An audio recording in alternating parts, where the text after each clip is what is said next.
Hello mga ka-adventure and welcome to my vlogs.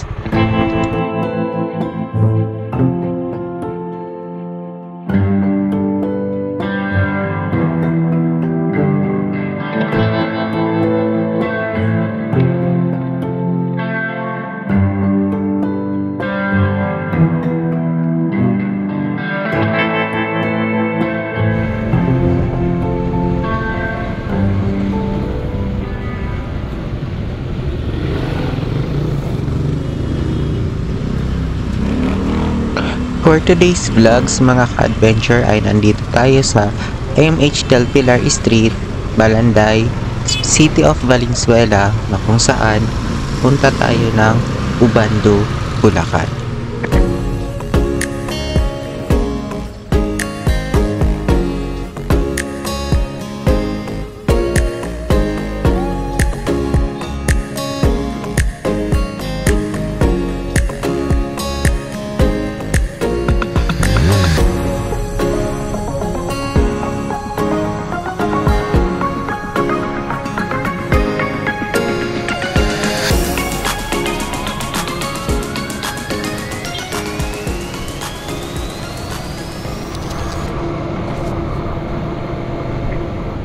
At dahil mga ka-adventure sa first time ko makapunta sa lugar na ito, ay parang mali talaga yung nalikuan ko.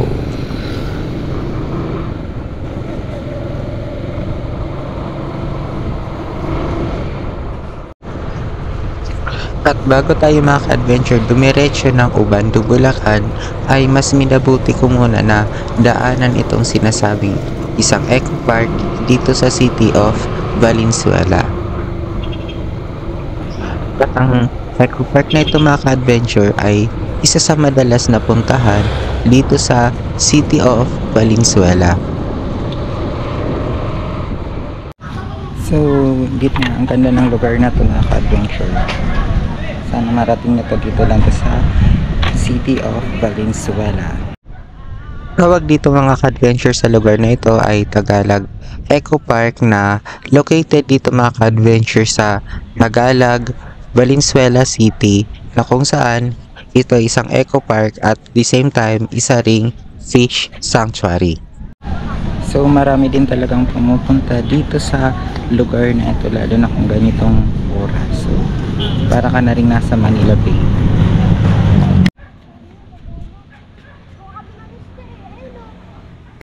At ang fishing village na ito mga ka-adventure ay naitayo pa noong February 15, 2020 bago po yung pandemic. So sa vlogs na ito, samahan niyo pa ako na libutin itong mismong nakaka-relax na lugar dito sa City of Valenzuela. At sa ngayon mga ka-adventure ay puntahan natin ang isa pang part nitong fishing village na sa may bandang dulo nitong Tagalog, Valenzuela City. At sa lugar din na ito mga ka-adventure ay mapapansin din po nila na marami din talagang kabahayan sa kabila ng isang malaking bodies of water.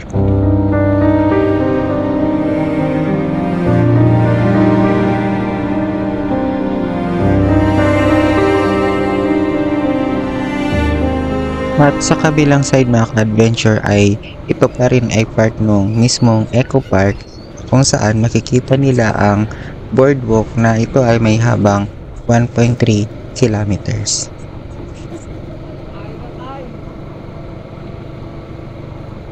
Makikita din po nila mga ka-adventure na sa lugar na to ay marami ring nagbibisikleta, mga namamasyal at nangingisda.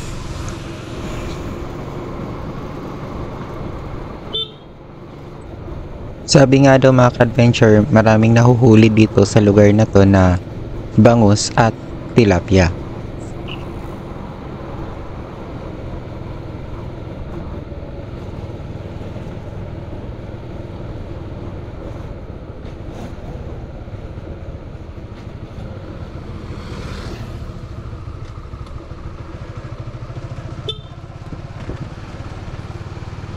Sa mga ka-adventure, sa part na to ay may mapapansin silang isang kalye na kung saan ito po'y papunta doon sa Valenzuela Solar Energy Incorporated, isang solar power plant dito sa Barangay Tagalag.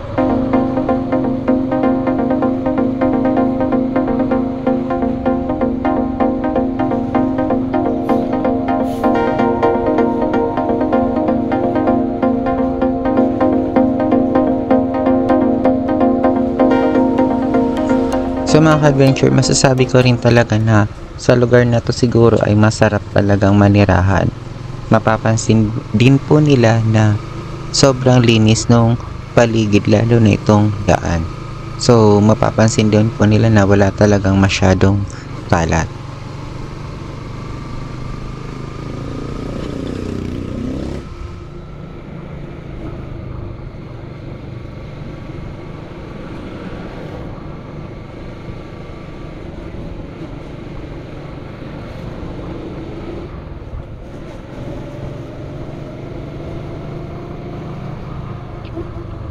At dahil din mga ka-adventure sa kagandahan ng lugar na to, kaya marami rin mga ka-adventure ang nagbukas na restaurant na possible nag-o-offer ng mga seafoods.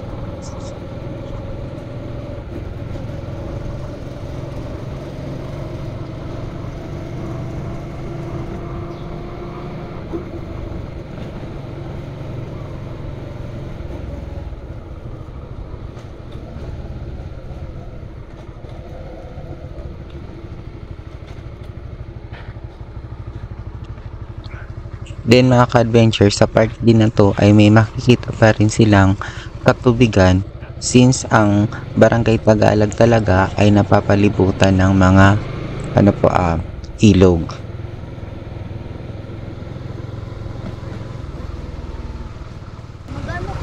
Kaya dahilan sa mga ilog na yun mga ka-adventure, kaya ang tawag talaga dati sa lugar na ito ay Taga-Ilog.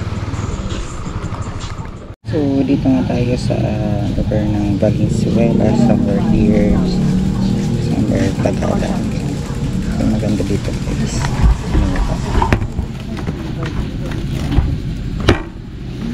At galing dito mga ka-adventure sa kinauupuan ko ay marahil napakaganda dito panoorin ang sunset.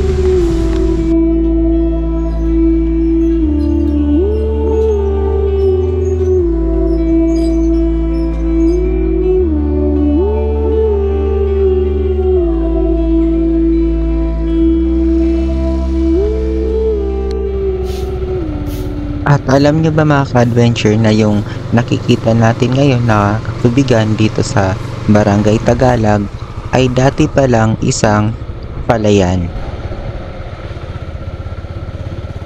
Dahil mga ka-adventure sa mababang lupain ng Kamanava area ay nasira ito nung kasagsagan ng bagyo noong 1970.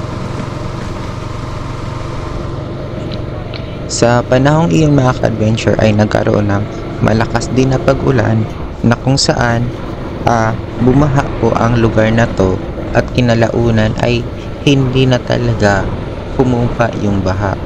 At dahil dito mga ka-adventure ay nabuo ang fishing village na ito.